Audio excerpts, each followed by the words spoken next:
Goeiemôre, Dok Matt wat praat. Ek hou daarvan om mense dop te hou en veral as dit nou kom by die kleinkinders, ek hou hulle baie graag dop.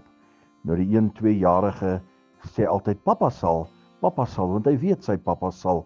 En pappa doen dit altyd die beste en hy doen dit altyd reg.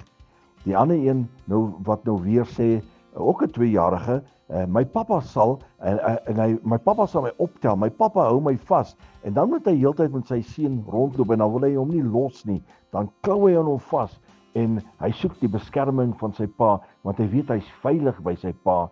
En dan is daar een klein dogter, sy is nou 9 jaar oud en sy gaan altyd dan vat sy pappa al om die lyf en dan klim sy onder sy arm in en dan hou sy hom styf vas, dan skuil sy by hom. En ons leer 'n les hieruit. Ons pappa hy sal altyd daar wees vir ons.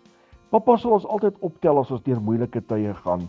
By pappa kan ons onder sy vleuels inskuif en hy sal vir ons beskerm en veilig hou. Jesus is ons altyd veilig, soos wat die pappas hulle kinders beskerm, soos wat die pappas hulle kinders veilig hou, daar is vir hulle kinders deurdra en sorg vir hulle, soos ons hemelse Vader ook so. Ons kan by hom kan gaan, na hom toe gaan vir enige probleem, enige behoefte. Pappa Jesus, ons koning, ons Vader, lewensgroete.